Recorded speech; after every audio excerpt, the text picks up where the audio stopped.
Believe it or not, it's episode 250 of The Horror Guys. Yay!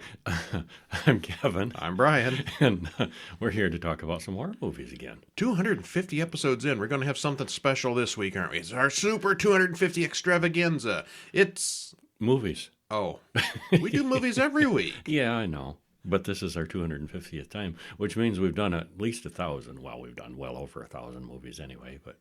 Oh, yeah. Figuring 4 per episode on average, and yeah.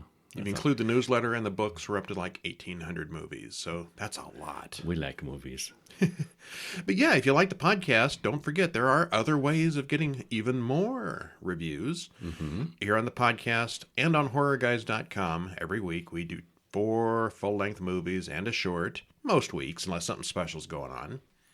In addition, if you sign up for our free weekly email letter where you get 1 email a week, no spam, no garbage, just movie reviews, that one single email each week will have 7 reviews.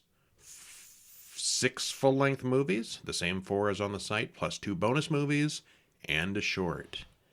And I've been toying with the idea of adding an additional short to the newsletter also. That would be neato. Yeah, shorts are fun. Shorts are fun, and there's so many good ones out there. And they're usually free to watch on YouTube or other places. Yeah. So, The shorts are cool. And, of course, every month we compile all the reviews from the website and the newsletter into our monthly magazine, Horror Bulletin Monthly, which you can pick up at HorrorGuysShop.com. You know, I've heard that Amicus movies are especially good. Do you know anything about Amicus Studio movies? Hey, the Horror Guys Guide to the Films of Amicus Productions has come out just this past week. Huh. Huh. I didn't know that. So Amicus was a company that came out in the early 60s to compete with Hammer. Hammer had the Horror of Frankenstein, the Curse of Dracula, or maybe it was the Curse of Frankenstein and the Horror of Dracula. I always get them backwards. They were super popular, super big, super profitable. And these two guys started, hey, we can do that too. We too could be profitable. So they started this competing company called Amicus Productions. And you may have heard some of their movies. Tales from the Crypt, Vault of Horror, The House That Dripped Blood. And there's going to be some movies that you have not heard of. Oh, yeah. Yeah, that was very interesting. I watched them along with Brian. They did some musicals. And they did some musicals and some really obscure things. And most of it was good, but just a lot of it didn't catch on or is not popular. Well, a lot of people Very don't realize, obscure. Hammer did 60-some horror movies, but they did 700 movies overall. Yeah. They did a lot of dramas and other stuff, too. And Amicus also did horror and not horror. Yeah. Not as prolific as Hammer, but they did good work. Almost as prolific as Hammer. I think Amicus had like 50 films and 50 horror films, and Hammer had like 60. Mm-hmm. Yeah. So, not too much worse. Yeah, it's up there. But yeah, if you want to find out about all, not just the horror films, but all the Amicus horror films, there's this one about this single mother in the 60s who's trying to get an abortion but can't. In England, yeah. Yeah. It was weird. It was weird and kind of politically tinged, but with her boyfriend, Ian McKellen, in one of his first roles. Who might have been straight or not. And yeah, it was interesting, the stuff they dealt with. And there's some good stuff for the era, there. all those decades ago. Yeah. But I guarantee you, probably no one listening has seen that movie. Yeah. It's a little obscure.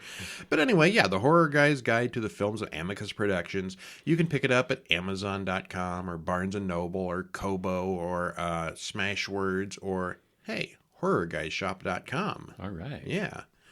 All right, well, there's our big 250th ad for the month. We are our own sponsor. So this week, what movies are we talking about? Well, it's a new kind of week. We got 2023 movies. All of them. Yeah, No One Will Save You, and also Beneath Us All.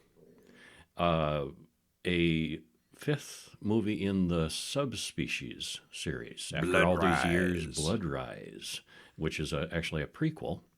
And another new one, Soulmates. Cool. Yeah, and we got a short in there. Yep. Yeah. All right, so we're going to be talking about those here in a couple minutes.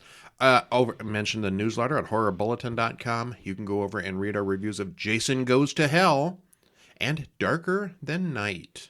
Darker Than Night was a weird one from 1975. And that was kind of cool. It's an international film. It's very 70s, very international, very weird. And I want to say Italian, but I wouldn't swear to it right think, now. I think it was Italian, yeah.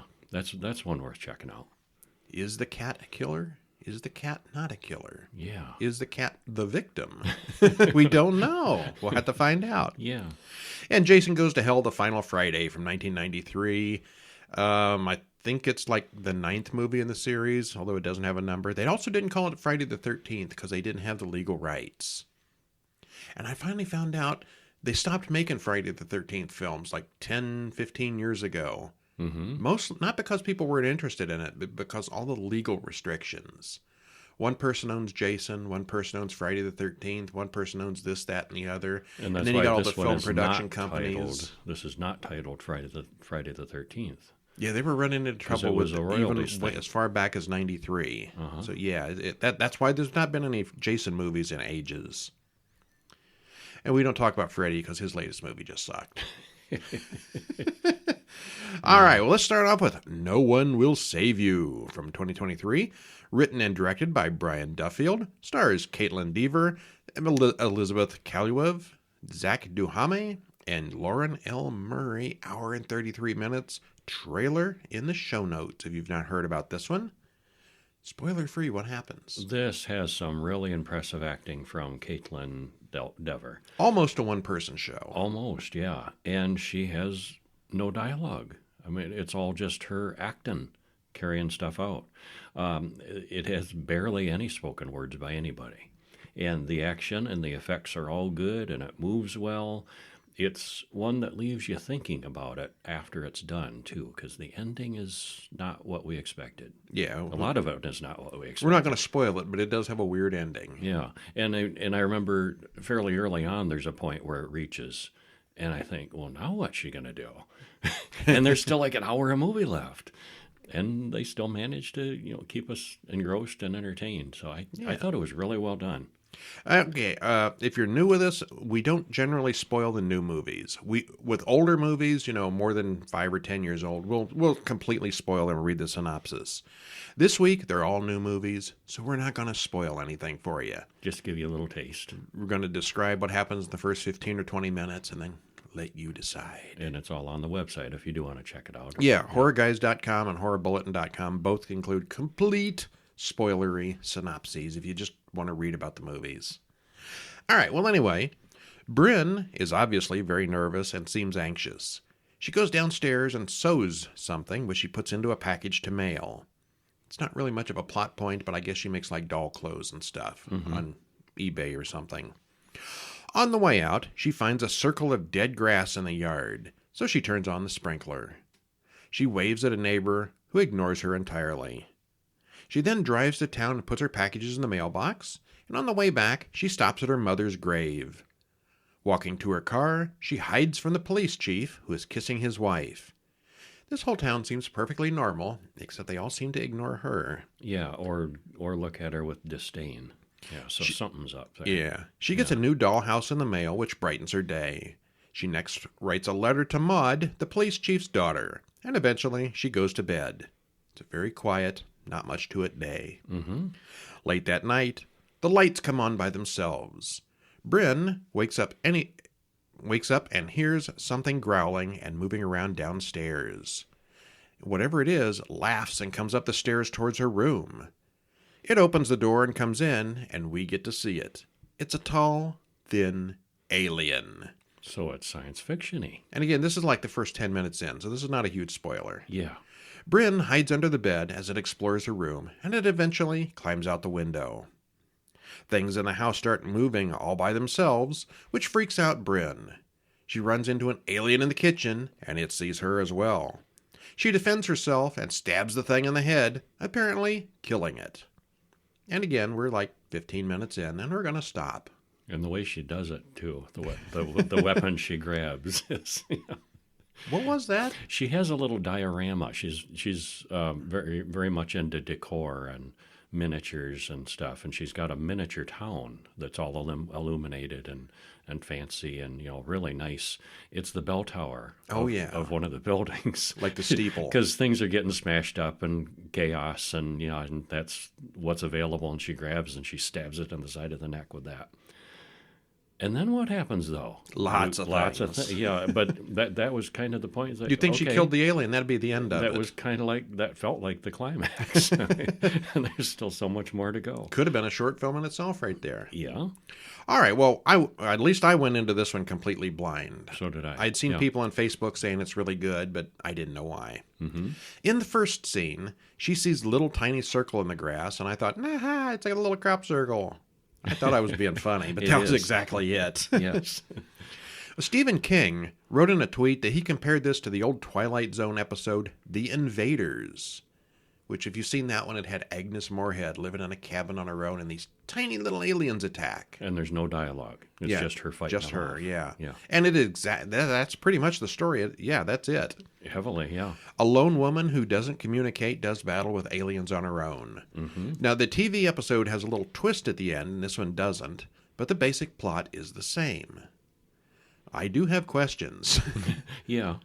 Were the creatures that we saw well, I can't really Yeah, we can't read go this into without that because spoilers. that's Okay. kind of spoilery. Yeah. Yeah, if you want to know my questions, you should just read the article, I suppose. But it does leave questions and questions at the end. And the ending is just weird also, and I can't really explain it exactly. Yeah. I've read that would be explanations spoilery, too. online since, but I have too. it's Yeah. an interpretation thing. Yeah, I think so. But the creature design is really good here, and we get to see a lot of different variations. Some of the individuals vary in height and the length of their limbs. They are clearly heavily CGI, but they're very well done. Mm-hmm. There's almost no dialogue, and the bulk of the acting is from Caitlin DeVere as Bryn, and she does really well with it. Yes. Yes, she does. I liked it. So did I. Yeah. Okay. Thought it was great. Yeah. Maybe not the best one of the year, but it's probably in the top 5. It's Top up, 10 for sure. It's up there. Yeah. Really good. Yeah, definitely recommend that one. Beneath Us All from 2023. Another good one that we liked. Written by Brett Miller, directed by Harley Wallen, stars Sean Whalen, Maria Olsen, Katie Wallen, Jan Birch, and Harley Wallen. Sean Whalen, remember him? Mm-hmm. People Under the Stairs. Yeah. He's gotten older. Hour and 31 minutes, trailer in the show notes. Spoiler free, this one was all around entertaining.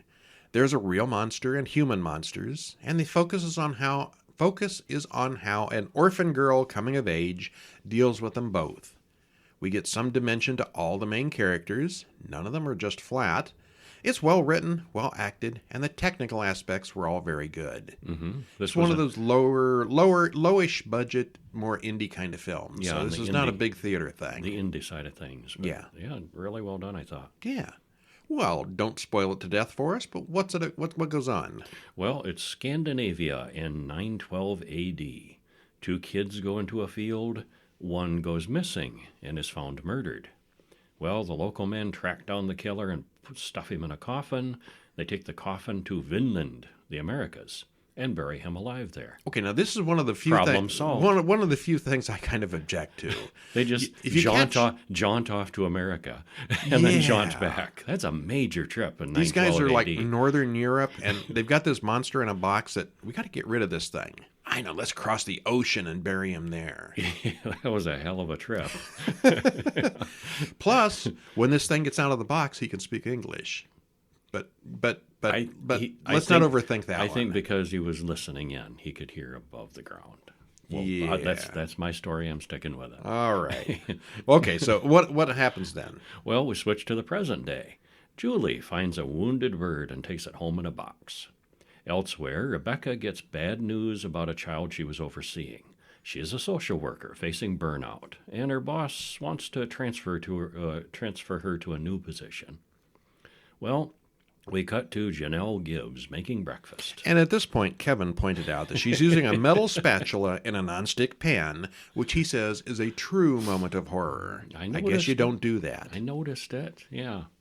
Well, Julie, with the bird, is her foster daughter, and her foster father, Todd, is trouble. Yeah, he's wearing a wife beater shirt, so you know he's not going to be a good guy. And he's not, yeah. Well, Todd wakes up with a hangover and he's grumpy and he hears Julie's bird singing. He is not happy. You bring this germ-infested animal into my house. He kind of goes on a rant and he grabs it, takes it outside and smashes it with a hammer while the kids are watching. You're making me do this, he says.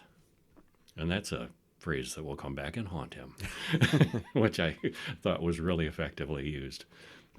Outside, Julie finds an odd-looking pendant. It's old, and then immediately starts hearing a high-pitched noise that hurts her head.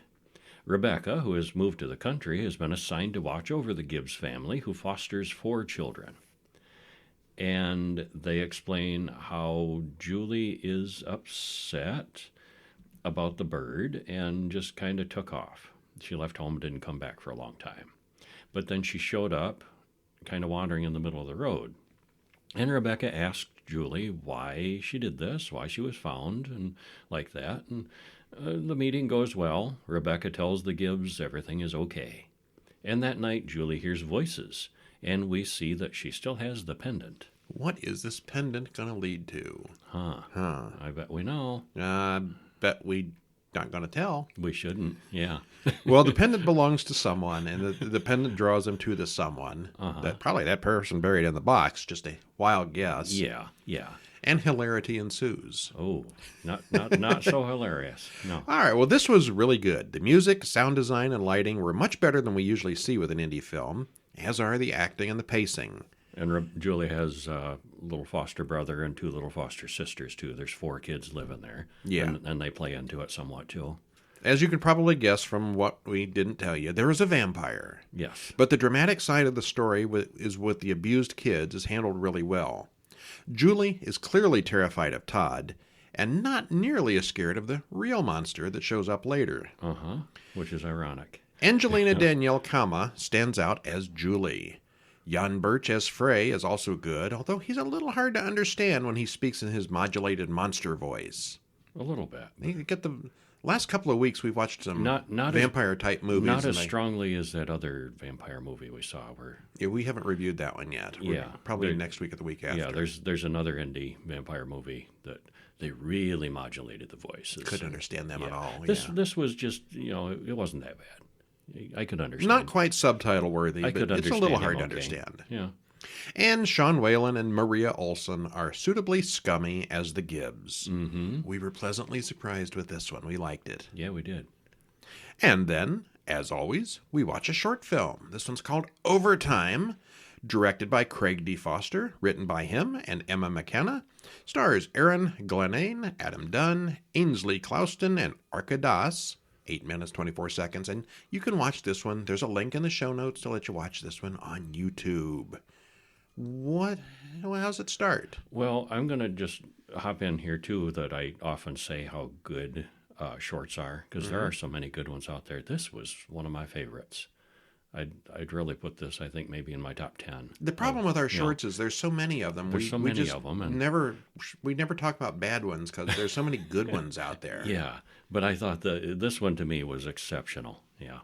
Well, Ralph is working at the office, and he's, frantic. He's got tons of stuff. His boss, Simon, brings him in a big box of stuff to do right before quitting time, and he's having to work overtime. Well, he works way into the night, finally finishes, and he's clearly in a hurry to get out of there. He's feeling rushed and pressured. On the way out, Simon is waiting for him. I know your big secret, Ralph, he warns. And at this point, you're like, oh, what could his secret be? But then Ralph gives him a severe look, and it seems he's only messing with him. Well, Ralph's phone warns him that tonight is a full moon, and he seems like he's very aware of that. Oh, that's what's going on. Yeah, he's got he asks, I think he actually asks when is moonrise. And it answers, yeah. Well, Megan gets into the elevator with Ralph on the way down, and he sniffs her. He's starting to, you can tell he's feeling the change coming on, and it's suspenseful. It's like, oh God, is he gonna change in the elevator with her? And they get stuck for a minute, and then stuff happens. More happens after that. Yeah, well, after a day of stuff like he's had, why not just go for it. You know, Yeah. let your hair down. Yeah, so to speak. This one's really well done. The office scenes look real, the gore bits are nicely done, and it's actually really funny how one thing after another keeps coming up for him. Yeah, and there was literally a laugh out loud moment for me. Something happens, and yeah, A couple of them, I thought. yeah, And they're after the credits at the end, there's a tiny little final joke at the end of that, so be sure to sit through the credits. yep, Very, very, very good. Liked it a lot. yeah, All right, so over the past couple of weeks, we have been talking about the Subspecies series. We did the first Subspecies, I don't know, a year or so ago. You can look that up on the site. But we did part 2, 3, and 4 over the past few weeks, and those were from the late 90s. But now, 20-some years later, there's Subspecies 5, Blood Rise. Written and directed by Ted Nicolao. Stars Anders Hove, Denise Duff, Kevin Spiritus, and Stasa Nikolic. Same writer, director, cast as most of the other movies in the series. So yeah, after 20-some years, that's pretty impressive right there. yeah, and that's the reason. I mean, it's impressive after all these years how consistent again they are. This one is with the others. Yeah, that's what we've said. You know, normally you have a really good first movie and they drop off after there, or maybe the there's second major movie's a little differences, better. You know, or- big differences in the cast and the direction and the, you know, the technical aspects. They kept everything consistent in all 5 of these, and so if you like the first one, you'll probably like the other 4. I mentioned a couple of weeks ago that it should have been a TV series. This would Could have make a been. great series because all the episodes just sort of flow together. Yeah, Well, this one's an hour and 20 minutes, and there's a trailer in the show notes. Now, as you can guess from what I just said, all the characters are quite a lot older in this one. But- All the actors are quite a lot older. but it makes sense. But it's a prequel. Yeah. How did they manage that? They- Well, They do. it's a prequel and an origin story. So we can ignore now that Anders Hove looks much older now instead of younger like he should, because it's so well made and it all makes sense. If you like the first 4 films in the series, you'll probably like this too. Although the story itself does shift. Since it's a prequel, this all happens like mostly in the 15 and 1600s or something like that. So it's a little more historical than the others. But then there's time jumps of hundreds of years at a time too. Yeah. You know, Well, it takes time out for 100 years to learn, you know, various skills. the vampire ways. You know, things like that. Well, we open in a dark cave as a really ugly woman gives birth. Remember Mummy from the previous films? Well, she wasn't always quite that bad. She was pretty ugly to start with, but she gets uglier. Well, it turns out he's the offspring of the vampire Vladislas and the sorceress Circe. She's about to kill the baby, since the prophecy says he will one day kill his father. Suddenly, crusaders break in and stab the witch, who laughs. No one expects the Doesn't. Christian Inquisition. Doesn't kill her though. The crusaders steal the cursed child and drop him off at a church, where they make it look more human. He's got these long fingers and claws, and they cut him off, and he looks like human after that. Well, he eventually grows up, is trained in the arts of war, and becomes a hero of the Crusades. Eventually, he makes his way back to the castle of his father. He and the other crusaders walk through the tunnels before they come to Prince Vladislas, who's a Nosferatu-style vampire. Now, if you remember in the first film, the Prince Vladislas was played by Angus Scrimm, an old man with white hair. Actually, I think he was wearing a ridiculous wig in the first movie, but still, he was an old It was human-looking a guy. big floofy wig, yeah. Here, he's a Nosferatu kind of guy, so they've changed that. But the Crusader says his name is Radu the Fearless. Oh, he's a good guy. He's the one. Oh, okay. Vladislav vanishes, but leaves Circe there, who tells Radu about the prophecy. She also admits that she's his mother. Then she vanishes as well. And somewhere in the background, you hear Sparkler the horror cat screeching in terror. Our guest appearance. Radu and Marius continue to explore the castle and find a woman and her child. Marius wants to kill Helena and Stefan right there. She says that Vladislas raped her and Stefan is the child, but that she's never tasted anyone's blood. And back in the first movie, we met Stefan, who is Radu's brother, because they kind of both have the same father. Yes. Okay, that's how that worked out. Yeah. Brothers, Well- brothers by a different mother. Yeah. Is that how the saying goes? Huh? Yep. Morning comes and Stefan screams about his eyes. He's never seen the light of day before. Marius does not approve of letting them go, so he leaves Radu's service. Helena, however, is obviously a vampire, afraid of the daylight. Well, that night, Helena rewards Radu with sex, almost. He's one of those highly chaste crusader types. So, You betcha. Yeah. Yeah. She's only been lightly bitten, so she can resist things. Radu also has the Bloodstone, which he was given by the Crusaders, and she drinks from it. Of course, if you drink from the Bloodstone, you don't have to drink from people, so maybe she's a good vampire. Maybe. Well, we're not going to go any further than that with this time. You're going to have to find out how this all develops. We know where Radu winds up. Yeah. How does he get there? Well, this tells it. Well, Anders Hove has aged significantly since the previous film. He now looks a lot like Angus Scrimm did in the first film.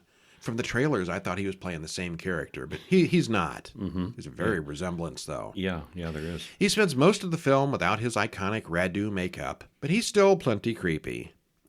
It's the origin story we didn't know we needed, but it's as good as any of the other films in the series. And if you like the previous 4 films, this is still good. I was entertained. Yeah, I liked it. Yeah. Maybe not quite as much as the first 4 because, Prequel. We know it was going it's to a happen. prequel, yeah. Spoilers. But it was yeah. good. It was fine. And then we got another new one just came out Thursday as we record this called Soulmates. 2023, directed by Mark Gant, written by Chris Lamont and Joe Russo, stars Neil McDonough, Charlie Weber, Annie Ilanza, and Starletta Dupuy. 1 hour, 28 minutes, trailer in the show notes. What happened? Spoiler free. This kept feeling like it should have been more gripping than it was, like the stakes weren't high enough for the 2 main characters directly. But the cast was good, the sets were effective, and the script was clever enough to keep us guessing until the end what was really happening and who was behind it. Mm-hmm. It's one of those shall we play a game movies. It was. It was very reminiscent of Saw Yeah? with 2 people. 2 people trapped playing the game. Yep. Yeah. Okay, so don't spoil it for us too far, but where does it go? Well, we get shots of someone running through an elaborate maze as credits roll. And a woman wakes up in bed. She soon notices that she's handcuffed to a sleeping man. Don't you hate it when that happens? I hate it when that happens. Yeah, there's a long chain connecting them. And he wakes up. He insists that 2 guys jumped him, and he is not behind all this. Well, they soon learn that the door and the window are sealed. He's Jason, she's Allison. And they find a business card, Soulmates. They get the door open. There's a very industrial-looking corridor outside. They find a monitor that plays an ad for Soulmates, a dating service. The matchmaker, that's Neil McDonough, he's the voice of Soulmates, comes on the screen, introduces a video of Allison doing a profile video for the service. And she says she recorded that 4 years ago. She's never heard of Soulmates. Another video comes on. This time it's Jason, also from years ago. Somebody's scraping the archives. Yeah. Well, the screen shows a terms of service agreement, and the walls start closing in on them. And they scroll through the long terms, and when they accept them, the walls stop moving. So it's kind of a traps kind of thing. Well, they enter another room. This time, it's one full of monitors showing scenes that make it clear they've both been victims of a stalker for a while now. There's lots and lots of private videos. I think they've been following us for years. Well, suddenly the curtain opens, and there's a man hanging above a giant meat grinder. What? Yeah. Questions come up on screen, and it's like a game show. If they get them right, the man is raised. If they get the answer wrong, he lowers. Well, there's no losing in this game. It's questions about each other. It's like a getting to know each other game, which would normally be fun and lighthearted, except, they miss a question and the machine grinds up the guy. Oops. Yeah. Okay, so we're just getting started here. And that gives you an idea of the serious stakes. Yeah, there's a lot more to this, but Yeah. it's a game show to the death, sort of. Yeah. All right, well, the acting here is fine. It's a relatively low-budget film, but it all looks pretty good, although kind of it's a little underlit in some of the scenes inside the maze part of the place. A little bit. Well, we both expected that at the end, one or the other of the pair would turn out to be behind everything, because both of them lost people. They talked about the grandmother and the girlfriend or something. They didn't really care about these people, so that really wasn't much of a clue. But still, the whole thing was a lot more elaborate than we expected.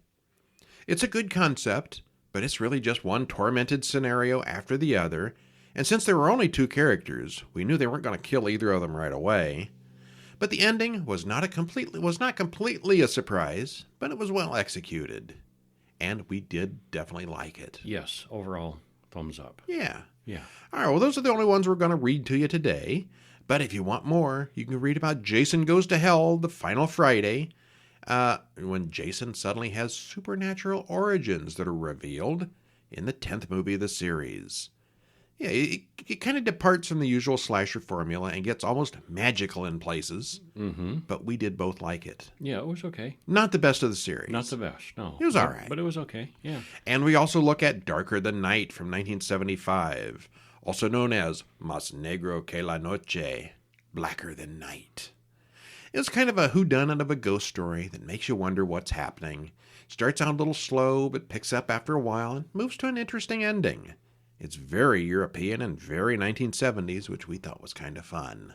That sounds very Spanish, that title, I think. Oh, it certainly does. I guess I said Italian earlier. Said Italian yeah, earlier. It sounds very Spanish. You're right. Yeah. It's in some European country. It was subtitled, wasn't it? Yeah. Yeah, I thought so, yeah. It was. Been a while. All right, well, that's all for this episode. Check us out at horrorguys.com and horrorbulletin.com. Pick up our books at horrorguysshop.com. Of course, if you don't remember those, just remember horrorguys.com. There's links to everywhere else from there. And tune in next week when we're going to have, believe it or not, More movies? 4 movies and a short for you. Hot diggity. I'm Brian, And I'm Kevin. and we'll see you next week. See ya.